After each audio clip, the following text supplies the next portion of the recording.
అందమైన చర్మ సౌందర్యం మీ సొంతం. Second aqua radiance deep cleansing gel.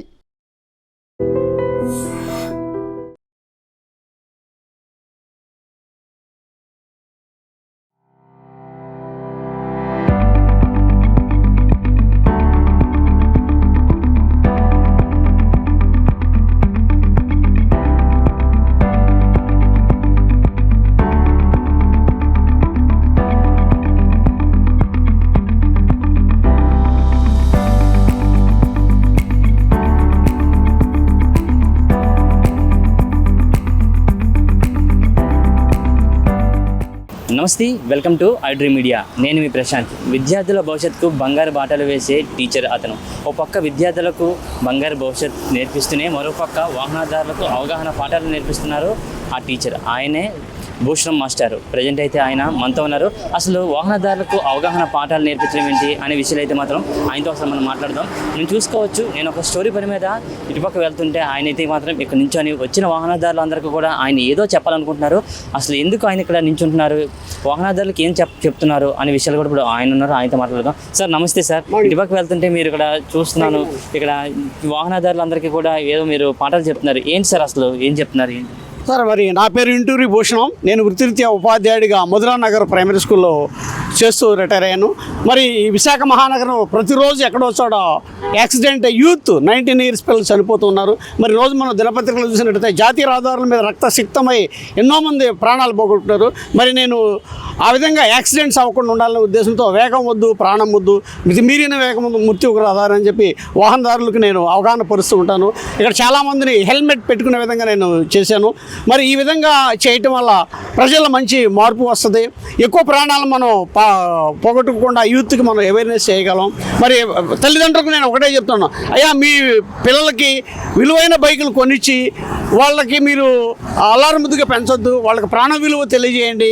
మరి ఆ విధంగా ఒకే కుమారుడు అయినప్పుడు ఆ తల్లిదండ్రులు ఆ వేదంతోనే చనిపోతున్నారు. నేను విధంగా అవేర్నెస్ చేసేటప్పుడు వచ్చి నా దగ్గరికి వచ్చి వాళ్ళు చాలా బాధపడుతూ ఉంటారు.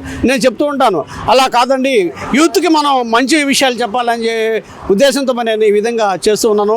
ఈ విధంగా చేయడం వల్ల ఈ సమాజంలో ఈ వాహనదారులో చాలా మార్పు వస్తుంది. ఇక్కడ ట్రాఫిక్ గైడ్స్తో కలిసి నేను ఎక్కువగా అవేర్నెస్ చేస్తూ ఉంటాను. అదేవిధంగా సిటీలో కూడా చాలా ప్రాంతాలకు వెళ్ళి ఈ విధంగా వాహనదారులకు అవగాహన పరుస్తున్నాను. సార్, ఇది అవగాహన చేస్తున్నారు, ఆ పక్క అందరినీ కూడా మీరు అవేర్నెస్ కల్పిస్తున్నారని చెప్పడం జరుగుతుంది కదా. మీరు ఎవరైనా చూసి ఇన్స్పిరేషన్ అయ్యారా? ఎందుకంటే మనం తరచూ చూస్తున్నాం, రోజుకి స్పీడ్గా వెళ్తుంటారు, యూత్ ప్రాణాలు కోల్పోతూ ఉన్నారు. అంటే మీరు ఏదైనా ఒక ఇన్సిడెంట్ చూసి ఇన్స్పిరేషన్ అయ్యారా? అసలు ఎప్పటి నుంచి ఇలాగ మీరు అవగాహన కల్పిస్తున్నారు సార్ మీరు? సార్, నేను మా గ్రాండ్ ఫాదర్స్ ఫ్రీడమ్ ఫైటర్స్ వాళ్ళతో నేను చిన్నప్పుడే ఈ సమాజం మీద మంచి అవగాహన పెంచుకున్నాను. మరి 2014లో ఒక బాబు సుజాత నగర్లో వెనక కూర్చున్నాడు. ముందు ఉన్న అతను హెల్మెట్ పెట్టుకున్నాడు, వెనకున్న అతను హెల్మెట్ పెట్టుకోలేదు. అతను ఒక లారీ కింద పడి చనిపోయాడు. ఒకడే కొడుకు. మేము మన బ్యారక్స్లో మీటింగ్ పెట్టినప్పుడు ఆ తల్లి అక్కడికి వచ్చి భయంకరంగా ఏడుస్తూ ఉంది. అప్పుడు ఇది వేషధారణతో ఆ తల్లి దగ్గరికి వెళ్ళి నేను ఆ తల్లిని ఓదార్చాను. అమ్మ, నీ కొడుకు ఆత్మశాంతి కోసం నేను ఉన్నంతకాలం ఈ విధంగా యూత్కి అవేర్నెస్ చేస్తుంటాను, మీరు ఏడుపు ఆపండి అన్నప్పుడు ఆవిడ ఏడుపు ఆపింది అనమాట. ఆ విధంగా మరి నేను ఇన్స్పైర్ అయ్యి యూత్ చనిపోకూడదు, ఈ యూత్ మన దేశానికి మంచి పౌరులుగా ఎదగాలనే ఉద్దేశంతో నేను ఈ విధంగా చేస్తూ ఉన్నాను. సార్, ఇప్పుడు మీరు చాలా సంవత్సరాల నుంచి కూడా నేను ఇలా అందరికీ కూడా ఒక అవేర్నెస్ కల్పిస్తున్నానని చెప్పడం జరుగుతుంది కదా. మరి మీ అవేర్నెస్ చూసి ఒక్కరైనా చేంజ్ అయితే మీరు చేస్తున్న దానికి ఒక ఫలితం దక్కిందని మీరు అనుకుంటారా సార్? ముందుగా నేను మా హెచ్ఎం గారినే మార్చాను సార్. ఆయన అసలు హెల్మెట్ పెట్టుకునేవాడు కాదు. మరి స్కూల్లో కూడా హెల్మెట్ లేకుండా తిరుగుతున్నప్పుడు నేను ఎన్ఐడిలో సిఐ గారితో చెప్పి ఆయన ఆపించి ఆయన హెల్మెట్ పెట్టించేది చేశాను. ఇక్కడ మా ఎన్ఐడి ప్రాంతాల్లో అందరూ కూడా హెల్మెట్ పెట్టుకుని చాలా వరకు ప్రయాణం చేస్తున్నారు. మరి గవర్నమెంట్ కూడా వాళ్ళకి ఫైన్ విధిస్తుంది. ఇప్పుడు చాలా విశాఖపట్నంలో మంచి మార్పు వచ్చింది సార్. అంటే మీరు ఇప్పుడు ఈ యొక్క అవగాహన పాఠాలు నేర్పించి జనాల్ని అవేర్నెస్ చేస్తున్నారు కదా. మీకు ఎక్కడి నుంచి అయినా సరే ప్రముఖుల దగ్గర నుంచి, విఐపీ దగ్గర నుంచి కానీ ఎక్కడి నుంచి అయినా మీకు ప్రశంసలు ఏమైనా వచ్చాయా? మరి నన్ను మన తెలంగాణ గవర్నర్ గారు పిలిచి నాకు మరి సన్మానం చేయడం జరిగింది నాన్న. వాళ్ళందరూ కూడా ఆంధ్ర యూనివర్సిటీ వాళ్ళని అడిగారట, విశాఖపట్నంలో బాగా సోషల్ సర్వీస్ చేసే వాళ్ళు ఎవరు కావాలన్నప్పుడు వాళ్ళు నా పేరును ప్రమోట్ చేసినప్పుడు అక్కడ మరి బంజారా హిల్స్ పిలిచి నాకు మంచి సన్మానం చేయడం జరిగింది. అదేవిధంగా మన సిపి గారు కూడా నాకు పిలిచి సన్మానం చేయడం జరిగింది. చాలా ఆర్గనైజేషన్స్ పిలిచి నాకు సన్మానం చేస్తూ ఉంటాయి. ఇప్పటి వరకు మీరు చాలా సంవత్సరాల నుంచి ట్రాఫిక్ మీద ఒక అవేర్నెస్ కల్పిస్తున్నారు. వాహనదారులు అందరికీ హెల్మెట్ ధరించండి, వేగం వద్దు, ప్రాణం వద్దు, ఇలా ఎన్నో కొటేషన్స్తో ఒక అవేర్నెస్ కల్పిస్తున్నారు. ఇదే కాకుండా ఇంకేమైనా సోషల్ సర్వీస్ చేస్తున్నారు? చేస్తున్నారా? అంటే పర్యావరణం కూడా ఇప్పుడు మెయిన్గా చూసుకుంటే ప్రధానంగా కాలుష్యం పెరుగుతుంది, ఎండలు పెరుగుతున్నాయి, వీటి మీద ఏమైనా మీరు చేస్తున్నారా? మరి విశాఖ మహానగరంలో మరి నాలాంటి ఎన్జిఓస్ కలిసి చాలా వందల వృక్షాలను నాటడం జరిగింది. మరి నేను కూడా 2014 నుండి కొన్ని వేల మొక్కలు నాటి వాటిని నేనే దత్తత తీసుకునే రోజు కూడా ఇక్కడ డబ్బా ఉంది. ఆ డబ్బాలు తీసుకెళ్లి నీళ్లు పోస్తూ ఉంటాను. ఇప్పుడు ఒక పక్క మీరు వాహనదారులకు అవేర్నెస్ కల్పిస్తున్నారు, మరొక పర్యావరణాన్ని కాపాడాలనుకుంటున్నారు. అసలు మీ ఫ్యూచర్ గోల్ అంటే ఏం చెప్తారండి? నా లక్ష్యం భావితరాలకు కాలుష్య రహిత నవ సమాజం అందించడం, భావితరాలకు కాలుష్య రహిత నవ సమాజం అందించడం. మరి మొన్ననే మా అన్నయ్య గారి అబ్బాయికి ఒక పాప పుట్టింది. దాని పుట్టినరోజు ఒక మొక్కను వేసాను, దాని అమ్మ పేరున్న మొక్క. ఆ విధంగా ప్రతి పిల్లవాడి పుట్టినరోజు కనుక మొక్కేసి దాన్ని పెంచినట్టయితే అది పెరిగి పెద్ద అయిన తర్వాత నీడనిస్తుంది, ఎన్నో జవజాతులకి పక్షులకి ఆహారాన్ని ఇస్తుంది అనే ఉద్దేశంతో మరి నేను ఈ విధంగా చేయడం జరిగింది.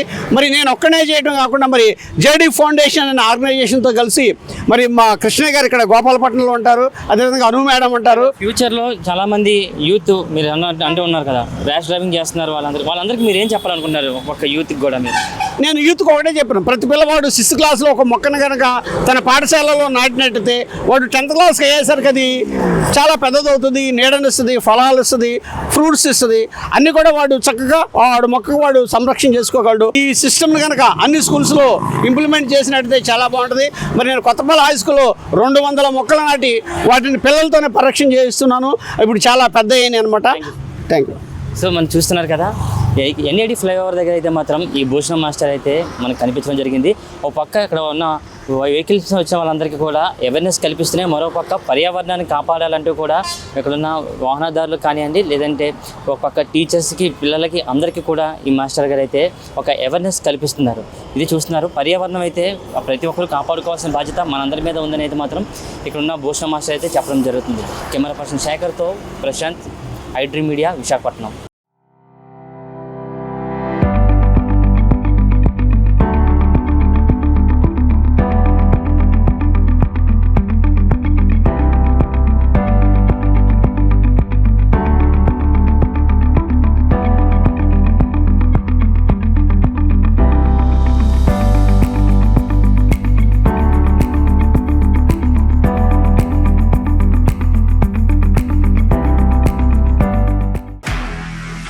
నిజంగా ప్రస్తుతం ఉన్నటువంటి సమాజం దేనికి ప్రయారిటీ ఇస్తుంది? ఆర్థిక సంబంధాల చుట్టూ మాత్రమే తిరుగుతోంది. మళ్ళీ ఎన్నికలంగానే చాలా విరక్తి కలుగుతాను. మంచి అనిపిస్తుంది కదా, లేడీస్ కూడా ఛాలెంజింగ్ జాబ్స్ చేసినప్పుడు చాలా బాగుంటది. ట్రాఫిక్ అసిస్టెంట్స్ గా నియమించిన ట్రాన్స్జెండర్స్ అందరితో సాల్యూట్ చేయించుకుంటున్నారు. ఫుడ్ డెలివరీ ఇవ్వటానికి వెళ్ళినటువంటి డెలివరీ బాయ్ అనిల్ పై కళ్ళ ముందు